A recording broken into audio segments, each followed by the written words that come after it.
For so long, we've been here, we've been trying. Get me York's Rent-A-Car. I need a car in 15 minutes. Hi, I'm Jake Morris, and I travel globally. But when I'm in Ghana, York's Rent-A-Car is my reliable choice for safety and comfort on the road. York's Rent-A-Car provides comprehensive logistics services to mainly blue-chip companies as well as individual clients. At a time, we needed a car rental service, and York's fitted in very well per our standards. Their services is top-notch. Drivers are on time. It was beautiful to see them behind the wheels, and anytime they pick up a guest, the guests were very, very happy. Already? Excellent. York's Rent-A-Car provides services and expertise that include meet and greet services at the airport, car rental, driver personal outsourcing, and vehicle detailing. What's the problem? It's you. I told you. York's Rent-A-Car delivers world-class service to its customers, having their highest safety and comfort in mind. So watch you. Two of us are open for him. York's Rent-A-Car runs 24/7 operations where customers can make car reservations and inquiries of our services online and also call our hotline. For so long, we've been here, we've been trying. Hi there, and welcome to another exciting edition of the Springboard Hangout. The Springboard Hangout, as you know, is our fundicative program where we attempt to have fun and also learn interesting things about life, because you know, in life, when you stop learning, that's when you start dying. So we don't want to die, do we? So today we have another exciting edition of the Springboard Hangout. I don't want to miss this one because it's been one field that I've been in for the past, 20 plus years, but I always learn new things every time, and I'm sure it's the same for you today. Today we are talking about personal branding, continuing our series on personal branding, but we want to talk about all about communication and public speaking. And we are so privileged to have in the studios today the one and only Jeremiah Boabing. I'm sure you've seen him writing something or speaking somewhere or just making our lives, asking us some questions. Sometimes I think, Jeremiah, this one too, why didn't you just keep quiet? But so today we are going to learn about all about communications with Jeremiah Boabing, the CEO and founder of Boabing Communications Limited and allied groups.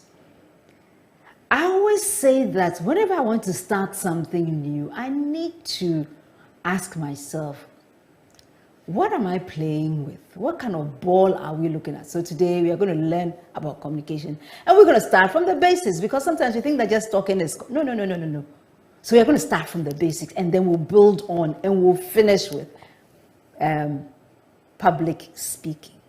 It's all about personal branding, and we are focusing on communications and public speaking. So, Jeremiah, you are most welcome to the Springboard Hangout. Thank you for the invitation as well. It's good to have you here. You've been dodging, but today I'm glad I caught you. Thanks for finally catching me. Yes, indeed. So, Jeremiah, let's start from the basics. And we did have some questions as well from social media, even before you came today. So the studio is going to be packed. What is communication?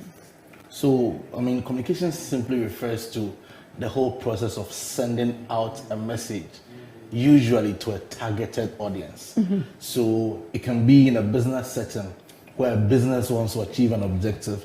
Therefore, it sends out a message out there to its target audience. It can be even in a non-profit setting where a non-profit organization has various stakeholders. It could be their donors, it could even be their beneficiaries that it wants to communicate something through. So, and it can even be in the case of a political party. Political party wants to send out a message about what it is, what it wants to achieve, how it intends to create value for the nation. So that's simply communication, sending out a message. The intensity or the varying degrees of it depends largely on the objective. It depends largely. So here we are, we're looking at personal branding and communication, and we are looking at the intentional effort a young person or somebody does to create and influence perceptions, the concept of value that he or she has in their space. And we have looked at communications, and we are saying that communications is basically having a message, sending out a message, and being intentional about some part or aspects of the message, and having some results from it. Okay. Is it important for one's career? And if it is, why? Yes, it is, because it appears that sometimes, really, a large part of life is shaped more by perception than by reality. Even when it comes to something as simple and apparent like power. Somebody may have power in a country, in a company, in a society. It might not necessarily be in reality, but because of perception. What fuels perception? Communication. And perception is fueled by communication. I hope you got that, guys. How the person or entity positions itself. I mean, if a person is asked to mention what's the most influential think tank in Ghana, most people will say Imani. I like that. But probably they may not even be the most influential. Okay. And yet, communication is what is fueling the perception. They're always in the news, they're always discussing the issues and stuff like that. And when it trickles down to the individual, it's the same thing. So there are entrepreneurs in Ghana, but some entrepreneurs are more influential than others.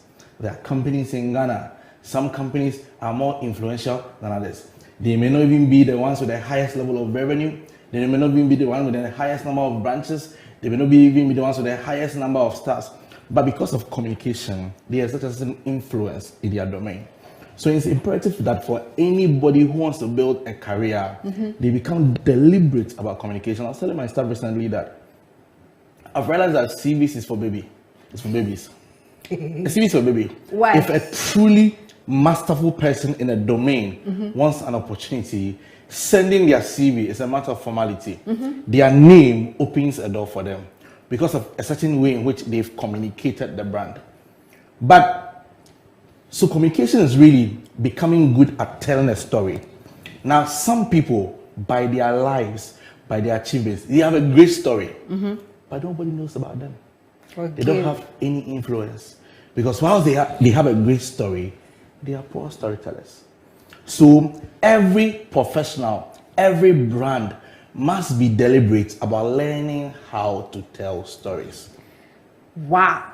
Every brand, every individual, every organization must be deliberate. And I think the word we want to focus here is being deliberate on telling their story and influencing the perception people have about them in the space. Right. So even though we have laid that foundation, I just want to ask one cute question that somebody just said. Is there any profession that doesn't require communication? I would say no. Every profession will require varying degrees of it and specific channels.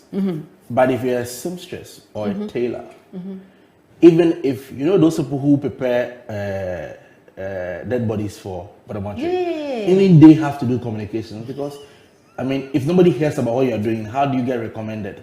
What about that group, the people who do the dance? The pallbearers. The pallbearers that have become international. They just sold their what has made them international? It's communication. It's communication, video. Yeah. That video went viral. I mean, so much so that people from different places were talking about it, and they sold it for $1 million plus, if I remember. Yes, and this is even a domain that ordinarily is not one we like. Nobody likes deaf. No. Suddenly, deaf is fun. Deaf is entertainment. And the era of digital is an era of communications. Everybody must be deliberate about communicating, and communications will be made cheaper, not necessarily free, but it's been made cheaper. So you can leverage how social media can help you reach millions of people. Previously, that would have been TV, and most of us can't afford it.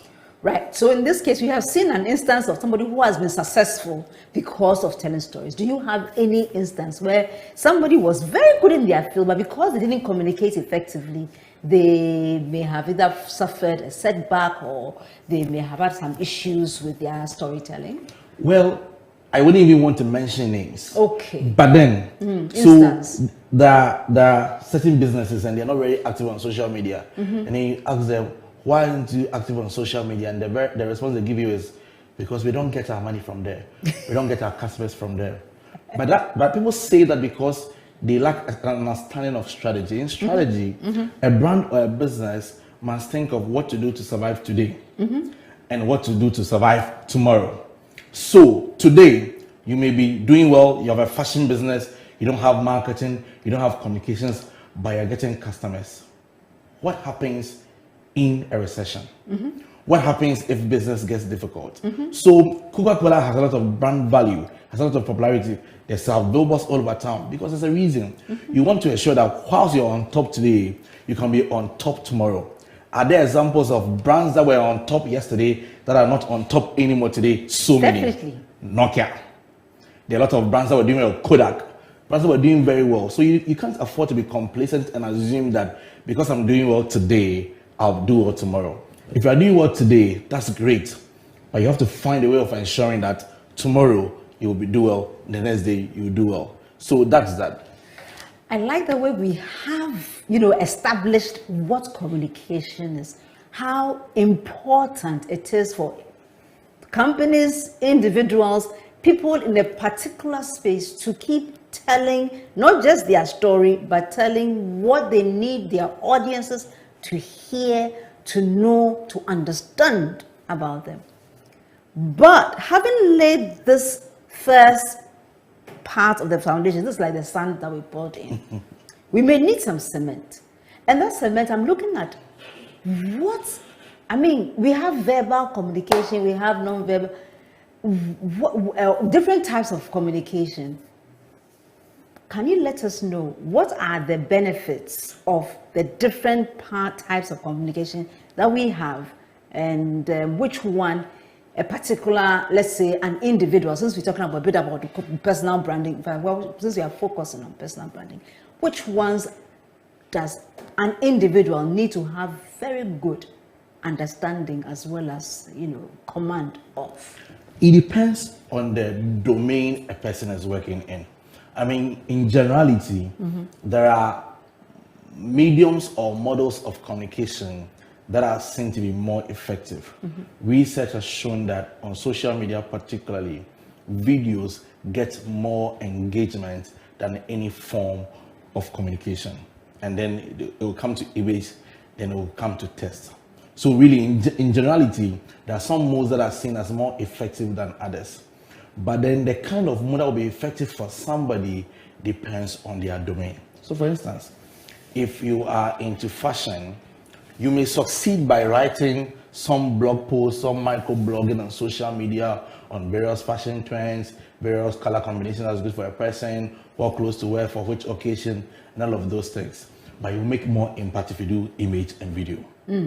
If you are a speaker, the whole idea is you're a speaker. If you write stuff, it'll be good. But people also want to feel you speaking. You mean they have to feel you. Exactly. Yeah. They have to feel you speaking. So doing videos every now and then is good. So it always depends on the domain you're operating, what you do. And it also depends on the medium. Okay. So for instance, on LinkedIn, written posts gets more attention. On Facebook, videos get more attention. On Instagram, more videos. So it also depends on the medium you're operating. But then the choice of medium must be informed by the audience. Who are you targeting? I have realized that one of the least used platforms for businesses and professional people is LinkedIn. Okay. In terms of quality of audience, in my considered opinion, the best platform is LinkedIn. Okay. On Facebook, business. For business and professional people. Yeah. Because on Facebook, everybody is there. Everybody, the low, the middle, the upper, and there's a lot of noise. But people hardly go to LinkedIn for fun or for entertainment. So LinkedIn is for people who have a certain intense or formal objective. So professionals and business should look to building capacity on LinkedIn. However, LinkedIn is more expensive than the other platforms, yet it's more effective. So depending on the kind of domain you want to go into, you want to consider using LinkedIn. But as always, it's always better for communications to be integrated, doing a mix of platforms or channels. The challenge is that most people think that they have to be on every platform. I have come to a conclusion that Twitter is not for me. Serious conclusion. I am not a Twitter person. Why? No matter what you do to me, I've been there. I go there, I can do 3 months, nobody minds me. On Facebook, when I cough, people mind me. So you mean say they don't know you for Twitter, they know you only for Facebook. Exactly. So I have to follow again as we focus on strengths on the personal level. We must focus on strengths on the medium level. Which medium suits you? My posts are longer. Twitter limits me. Even LinkedIn tweets limits me. So I have to find a way of adapting for LinkedIn because it's good for what I'm trying to do. But Facebook is my thing. Facebook allows me to talk as long as I want to talk, and I have the audience there. So in as much as it's important for everybody to integrate their communication strategy, don't feel that you have to do everything. Even Instagram is not my thing. The audience are not the audience I'm looking for, and the model, it's too excitable for me. So every brand has to find what's working for them. And then you always have to keep in tune with the trends, because social media is such that the algorithm and the trends are always changing. So something that was working today will not work tomorrow. I've noticed that in recent times, those who engage with my posts are more of my followers than my friends on Facebook. Okay. The people who follow my page engage more with my posts than those who are actually my friends. Okay. It might be a changing algorithm. So you have to be deliberately keeping an eye on the trends, what's happening and what's evolving. Okay. So then we've therefore established that, okay, yes, indeed, you have to know what types of media there are, or what types of communication there are, to know which formats to use on what occasion. So when you're in your this thing, you unpack the verbal type of communication. You also talked about the written. You talked about even the recorded in terms of the video. So it's audio visual. But there's one thing that people hardly mention, but it's also a very powerful form of communication that usually happens when you are in the presence of someone else, in terms of the non-verbal communication. What is non-verbal, and how do we maximize the use of that? Many years ago, I'd gone to a secondary school to seek for a platform to speak with the students, and I entered through the gate. The staff common room is positioned in such a way that if you enter through the gate, you might not see it, but they will see you. Okay. So I entered through the gate. I was going to the main building when somebody screamed, "Hey, young man, come here!" And I turned. I went to him. He introduced himself as Darlington. His assistant headmaster of the school. He wanted to know what I was doing there. And I introduced myself. My name is Jeremiah Boabin. I'm a motivational speaker. And somebody speak to your students. I said, the way you enter without asking permission, I would have sacked you. But I like the way you are dressed, and I like how you speak. I got a platform to speak in the school. Many years ago, I was sitting in the GCB Bank hall. You know, GCB Bank is always crowded and busy. And the manager of the bank left his office and walked straight to me. "Hello, gentlemen. How are you? Are you okay? Are you being served well?" And I said, "I'm okay, sir." And he went back to his office, because that day I was wearing a suit. So appearance is a strong message. Based on the domain in which you want to grow influence in, you have to be concerned about appearance. And I tell people that good appearance doesn't even need to be expensive. Every budget has its products available for it. So all of those things appeal to audiences as non-verbal communication. Even smelling good. Smelling good. If you are aiming to build your career and walk in the corridors of power, you need to invest in a good deodorant, invest in a good body splash, invest in a good perfume, because how you smell can decide to bring people to you or push people away. Even managing your body language. So I realized that in Ghana, people like the idea of your hands being at your back or being in front of you. When you do that, it makes people happy. So everybody who wants to grow in life must notice cultural nuances, the things that appeal to people in certain cultures. I did a mock interview with a group of people I was training today, and one of them came to sit down without asking for permission to sit, and I said, and there was an European in the group, and I told her that in Europe it wouldn't matter, but in Africa it matters. If you want to sit in somebody's office, you want to ask for permission. So these are all the normal. You must be granted permission. Exactly. I've been told that. Or you may have a seat. You may have a seat. So these are some of the non-verbal things that a person wants to learn, you want to master. For some people, it comes easy to them because of their temperament.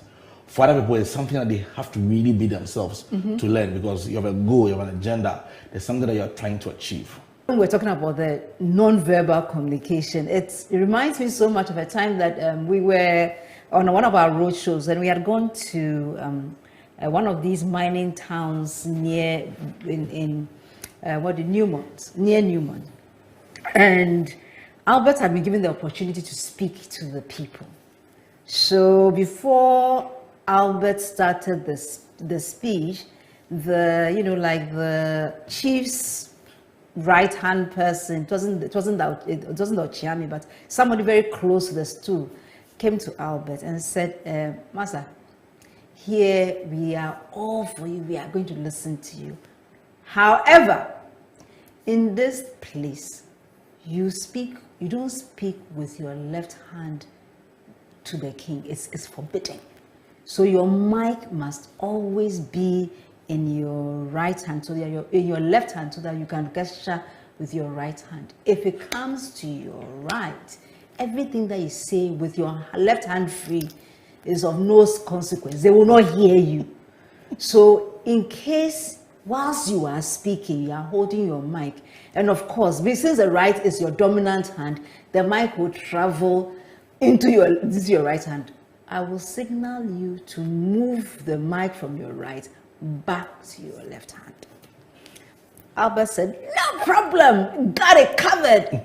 So he was given the mic and he started. 2 seconds, no, the mic came to the left, the right. And then the speaker will say, move it, he'll move it. Before he realizes automatically it was such. Albert said, throughout that encounter, even though he was speaking, he was so uncomfortable because he was conscious of how he wouldn't offend the audience because of the body language they would get from the fact that he didn't hold the mic in his left hand, but he held it in the right hand and disrespected our chief. Body language, non-verbal communication is that important. It is. So sometimes even the way you slouch, immediately the person thinks that you are not interested. And as speakers, Charlie, sometimes the cues that we take from our audience. Yeah. When I heard Reverend Okan tell this story in one of his presentations, I made a deliberate effort to learn how to hold a microphone with my left hand. Okay. I mean, growing up as a young person, I was quite non-conformist. So I was trying to challenge everything that society agrees. But I realized that Charlie, you don't succeed at everything. Some battles. It's not worth fighting. So you just have to deliberately make a decision to move the microphone to your left and learn how to gesture. Some of the questions that we have on social media, I'm trying to bring some of the questions from social media into our discussion. And Petra in Accra says, I consider myself someone with a split personality. Today, I want to be a singer. The next minute, I want to be a footballer. The fact is, I'd want to do things that will always put me in the limelight. How do I manage this and focus on one aspect of my life to brand myself? Well, so I'll say a couple of things. The first thing I'll say is that we live in a new generation. The generation where people grew up, chose one career path, stuck to it, and did it for about 20, 30, 40 years and retired is no more. People can do a composite of things, but it comes with a price, a very high price. Because for every domain or industry in which you want to grow mastery, there's a certain level of commitment and dedication that you must have towards it. So if you're doing singing and football, and somebody is doing singing only, just at the beginning of the race, they have an advantage over you. If you're doing 5 hours each, they are doing 10 hours for just one thing. So it's very possible to grow strength in multiple areas. The question is whether you are willing to pay the price for it. And then you may also want to consider your strategy for entry. It might probably be easy for you to enter football, grow football as a dominant gift or career area, and then leverage the influence and the capacity that you have grown in that area to other areas. We've seen a lot of people do it around the world. Some people enter music, then from music, they move to film. Some people enter sports, then from sports, they move to music. Some people enter music, then from music, they move to business. So you might want to consider the strategy. Just that for many of us, when we are considering career paths or career strategies, we don't consider one very important thing: resources. Resources. Because the amount of time and money and education available to you at every point in time will determine to the extent to which you go. So if you don't have a lot of money, you may not be able to succeed in building a composite of careers, because every dream is capital intensive. You have to put in money. So you may want to consider the resources available to you in deciding what the best strategy is. And then we also don't think even about survival, because I always say that passion does not buy watch. So you might want to do something, you are crazy about it, you really want to die for it, but it does not make money for you immediately.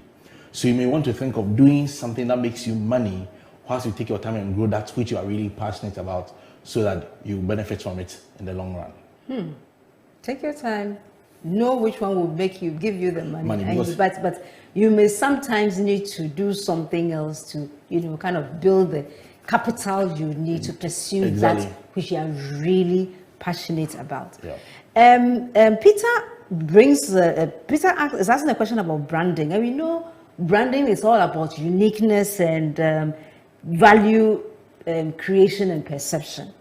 So he is saying that branding has to do a lot with self-confidence. For someone like him who has low confidence, what must I do to project myself? And this is from Peter.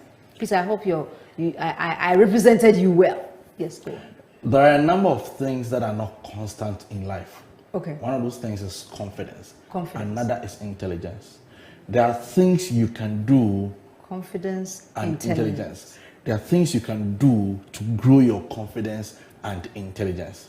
So whatever domain or field that you're operating in, find out what are the core skills in this area and how do I acquire them. The more skills you acquire, the higher the quality of the skills you have, the more confident you become. So first of all, find the key result areas in that field. What do I need to know in this area? What do I need to know how to do in this area? And acquire those skills. When you acquire the skills and the knowledge, you have built the foundation. But depending on the scope or the area in which you want to grow, there are other things you can do to grow your confidence for life in general. One of the things I find boosts my confidence is prayer. Before I go on any major platform, I put my earpiece in my ears, I turn on worship, I start praying, I start speaking in tongues, and my confidence is built up. So you may want to find other sources of confidence. For some people, the reason they don't have confidence is because their knowledge base is limited. So why don't you develop a habit of voracious reading? The more you read about people, read about the world, read about nations, economies, and things happening, the more confident you become. Some people, their confidence is affected largely because they have a poor command of a language. So why don't you learn how to speak English? English is a skill. You can learn how to speak it. If your grammar is bad, you can do things to refine it. So confidence is not a constant. Intelligence is not a constant. There are things you can do to grow them. So let me ask a question from here. You said you told you today, did you pray before you came on? Yes, I did. To build that confidence. Right on the seat. Right on the seat. Right on the seat. You were listening to your music and you were praying to gain your, not to build the confidence that you need for this program. Because whilst we come and sit here doing general things, there are people with specific problems, specific things they are looking for answers to. You want to make sure that you have aligned yourself with the Spirit to solve people's... To help. Yes. To be of great, fantastic. Right. Sewa says that I've been to a lot of fora where I'm coached on personal branding and how to speak in public. Question is, I don't know where to start from. What would you advise? I think that probably branding is one of the most misunderstood subjects in the world. Because very often when people think about branding, they think more of appearance than substance. They think more of what is seen than what is unseen. Yeah, speaking my language. Go on, brother. People think more of appearance and substance. If you ask me what is a bedrock of branding, I'll tell you it's product quality and operations management. Product quality, operations management, as a matter of bedrock of branding foundation. and communications. The most important thing about branding, product quality And operations management. operations. What do you do? How well do you do it? How well do you run it? So, for instance, somebody can announce. What do you, no, please repeat your question. What do you do? What do you do? How well do you do it? And how well do you run it? So somebody can say, I can give you a loan in 72 hours. That is the marketing communications. That's what the marketing communications is saying. But you have filled the loan form in 1 week and nobody has called you. So whilst marketing communications is promising 72 hours, operations does not have the capacity to deliver 72 hours. A personal brand will come up and say, I love people. You have sent them a WhatsApp message. They've read it for 1 week. They've not replied. so I love people. It's communication. It's branding. It's brand communications.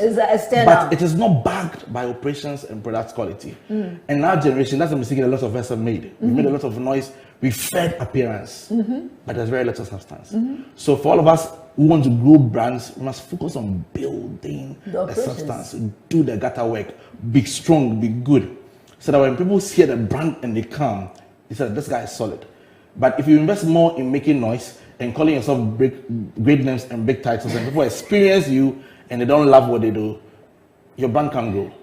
I remember a very young gentleman who had just finished one of these universities. I'll mention the university.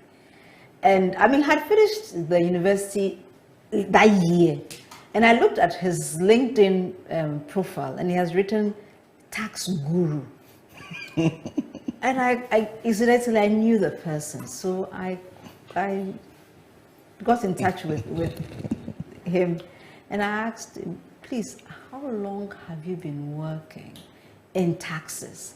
He said, oh, I was doing internship during my school. So I said, about how many years? About 3 years internship. And I said, with that internship, you want to tell me that you have you are now a guru with about 20 years of experience. Please, this is from me to you because I know you. Please remove the guru. Why? Because somebody will call you and you're supposed to produce guru results. And when they come for the guru results, they'll realize actually. And I understand, and I've been there. You've been there. Tell me more about that. Very often, when you're a young person, very often we see people do what they do, and we see the face or the surface, and we try to replicate the surface, thinking that when we replicate the surface, we will become what they are. We don't recognize the iceberg, and that's one of the things that Reverend Okan told me when I met him many years ago, 10, 15 years ago. The iceberg. The real substance that's undergirding what we are seeing on the surface. Nobody sees that, but it's underneath the surface, and that is what holds. And I think it's something we learn over time. As we keep on going, we focus less on the public noise and focus more on the private building, private construction. Because in the end, it is what you really are that speaks, not what you appear to be. This one I have to clap for you, Jeremiah. I mean, I am enjoying the conversation so much. Can you share some practical tips for somebody who has a poor command of language? I know you may not, maybe because you didn't have the opportunity to go to school or something. Is it a hopeless case? What can such a person do? Let's not limit it to English. Let's limit it to language. Because depending on where you work, you may, need a particular medium mode of expression, not necessarily English. It could be that you are maybe, you have just come to town and you are now going to live or work in a rural part where the local language, and so you need to have a good command of that language. What would you advise? I think that one of the strengths that give people advantage in life is communication competence. Yeah. It's not fair because some people have it naturally and others don't. But then communication is what brings to life what is inside of you. So you may be good at what you do. You are brilliant. You are a genius. But you don't know how to talk. Wow. You don't know how to spell it out.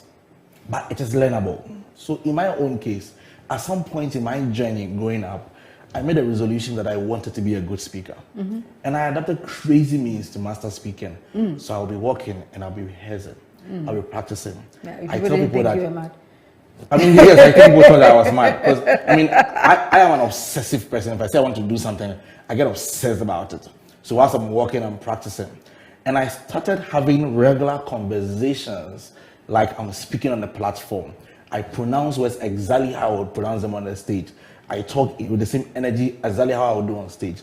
So I did it deliberately and I mastered it. And I studied vocabulary. I had what I would call, and I've had it for many years, a vocabulary practice book. So every new word I see, I write it down, I write the meaning, I write it down, I write the meaning. So I practice. There are people who say English must be simple, and I agree. But every now and then, you must have some good vocabulary. The words are there to be used. So you must know it. A little impact. Exactly. So brother, you. So I tell people that if everything I write, you are familiar with the words. If everything I say, you're familiar with the words, then what did you learn from me? So you must learn vocabulary and you must practice. And sometimes you must change your friends. Because if you want to master English, everybody around you is speaking tree. How do you master it? You know, we listen to a lot of people who are studying French in Ghana. You know what they say? Our greatest limitation is because we don't have people to speak with. That's why they go for year abroad and all of those things. They tend to find an environment where they can speak it. The total immersion is environment. Exactly. So you must be deliberate about changing. Even your dreams must make you change your friends. Because you have a dream and everybody around you does not understand you and everybody's fighting you. Why do you want to fight all your life? Find a new environment. So, and it's a little by little. The challenge for many of us is that when we want to become a master in any area, we want overnight results. But sometimes small deposits over time, 30 minutes of reading, 15 minutes of reading, doing it repeatedly, then you build expertise in an area. Social media is buzzing. Kojo Wabin says that communication is what brings to life. What brings to life what is within you. Thank you, Kojo, for that piece. And then we have Kojo also saying that sometimes you must change your friends. Yes, indeed. And Anita Adi says that confidence isn't constant, but you can do something to have confidence every time. And one of them is prayer and reading voraciously to build yourself. So she's I think she's just tweeting what you said. Thank you very much, Anita, for that question. Kojo says that at what point should an individual or organization avoid the outdooring of a particular brand? How does the unraveling of a brand in non-standard ways affect the performance of a brand? It depends. My personal view, my considered view is that sometimes we are in a hurry to announce the beginning of things and we don't work on how to sustain them. So it's better for you to start something and grow it gradually to a certain point than announce it. By the time you announce it, you have made a lot of mistakes in the wilderness and people haven't seen it. So it really depends, first of all, on the journey of the promoter of the idea. Where have they been? So at a certain level, so I have done business for the past 7 years. Even if I got into business, I've been doing speaking and stuff. So if I start a new business today, it's not really a new business. It's going to benefit from all the mistakes I've made in the past. So, but somebody may be starting a new business today and they are new. They themselves are new to business. And the business is entirely new. So you want to focus less on noise. I think that social media is a good place.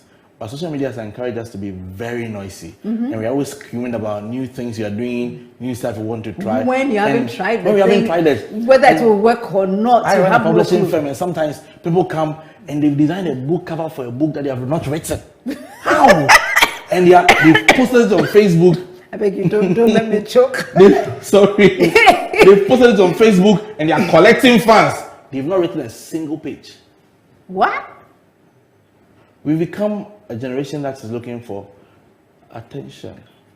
Of course, the dopamine. We don't really pay the price. But I think the real dopamine is when you have produced the work. Yeah. That is the real, that's what. Because that's sustainable. Exactly. But they like the likes. The likes. You know, sometimes 50,000 likes. Man. People want to publish a book They have bought a book to a publisher to get it ready for them.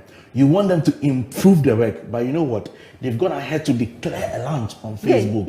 So they're not willing to do the work that they need to do. But we need to grow. We need to grow from appearance to substance. Grow from appearance to substance.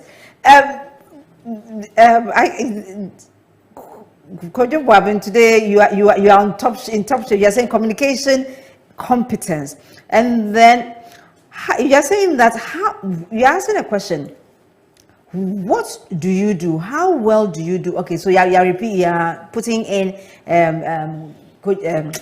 Jeremiah's word. Thank you so much.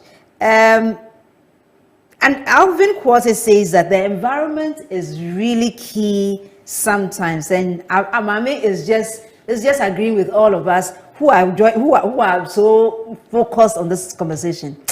He is very knowledgeable. It be like you did, pa. I be like you. I mean, wabbing, pa. Thank you.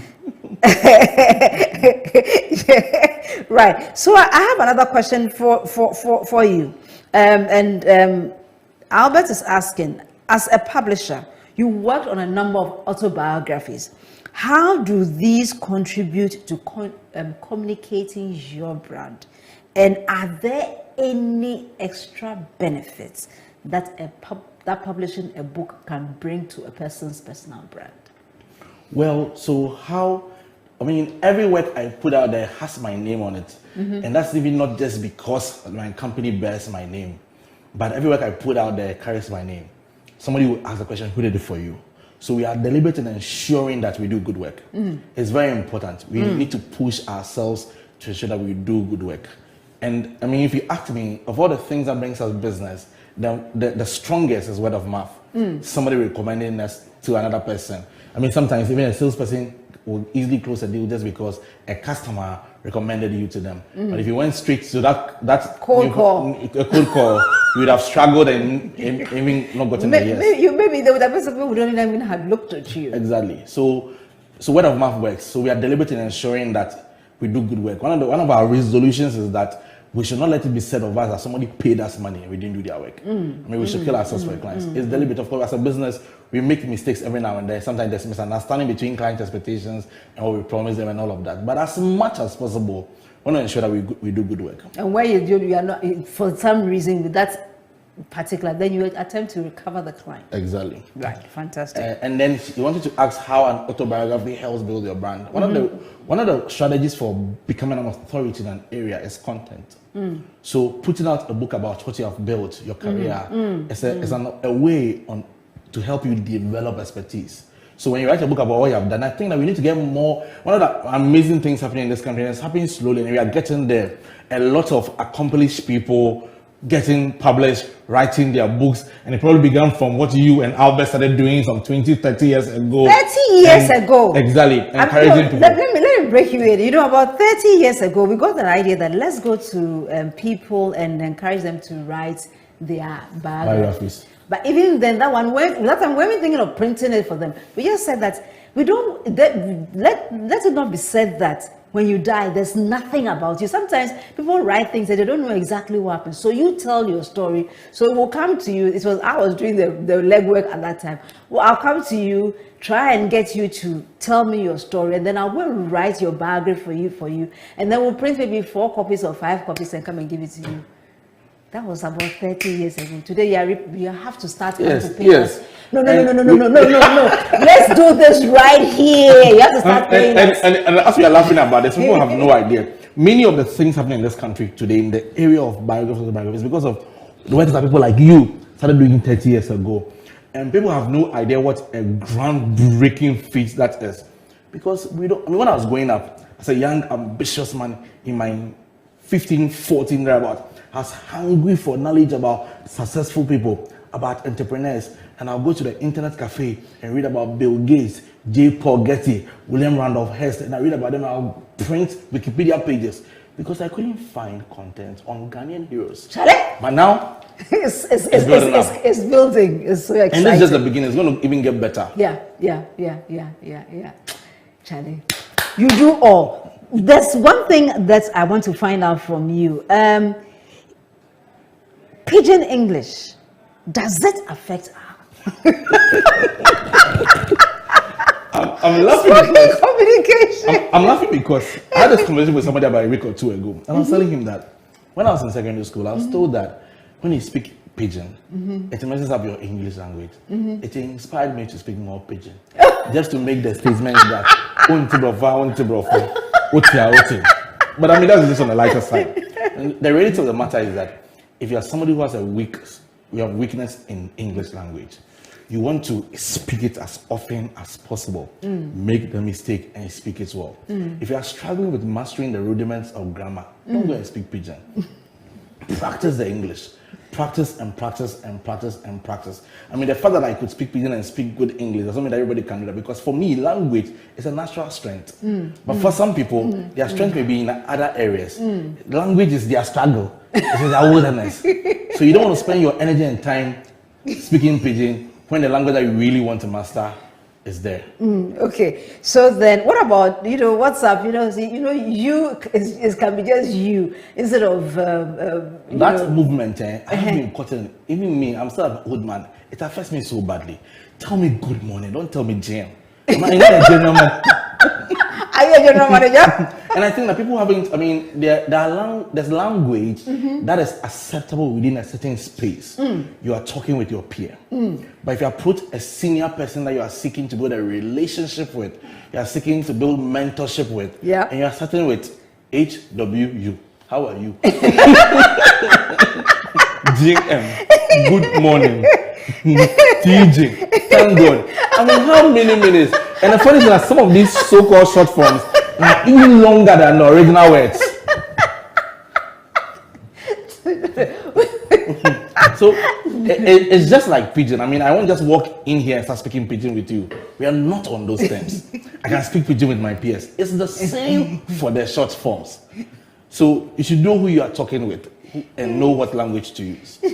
You must know who you are talking with and know what language to use. I have here Anita says that communication brings something to life, right? So let's go back to social media. And by the way, Jeremiah, we said we were going to talk about communication and public speaking. So far, we've not touched on public speaking. Not much of public speaking. Says that please tell Jeremiah I'm watching and listening with rapt attention, and he's so proud of you. Thank you. He's preaching what he practices and has obviously invested so much in yourself. Jeremiah. Thank you, Rev. Just one question, and then we will run away. I mean, with this question, I'd like you to give us your 3 key takeaways for today's session. And Mabel says that how important is personal branding for someone who wants to be in student leadership? I'm considering standing for a position in the SRC elections. At the same time, I feel restricted and I feel I might miss out on the guest hangout where we are carefree, screaming on top of our voices, acting like kids, because I'm expected to walk, talk, and behave in a certain way. What do I do? I think most of us treat life like a dichotomy. Either or. But life doesn't have to be that way. You know, in my firm, I had this young man who was very intense. And he reminded me so much of myself. That as he said that, look, I used to be like you. I was so serious. I had no fun. And I thought that by doing that, I would achieve success very quickly. But now I've gone and realized that life can be a lot of fun. You can also go for an excursion. You can go for a beach party. Yeah. I mean, all of those, I never did it in school. I was a serious guy. No entertainment, no fun. I just do books. I do career, organize my conferences. And that was also. Life doesn't have to be a dichotomy. You can build your student leadership career and still have fun and do the girls.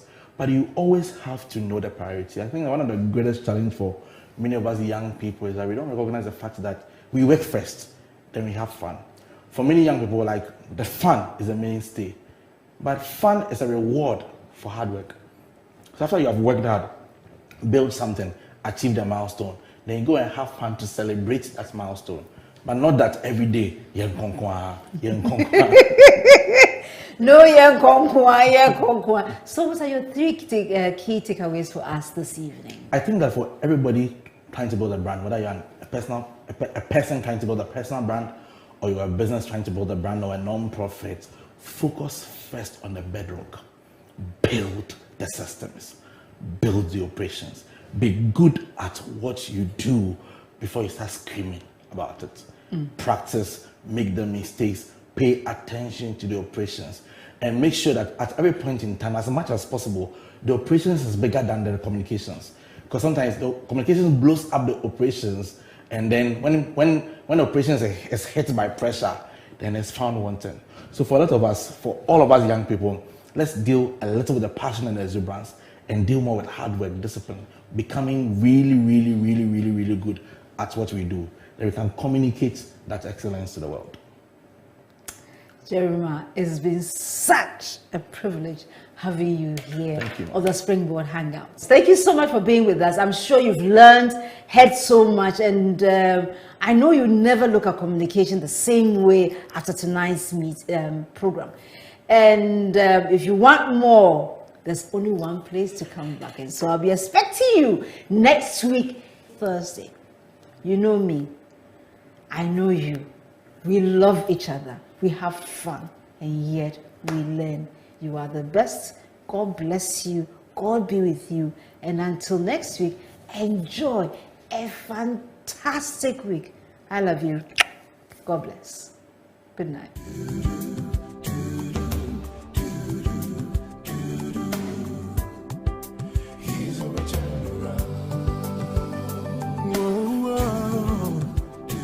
Turn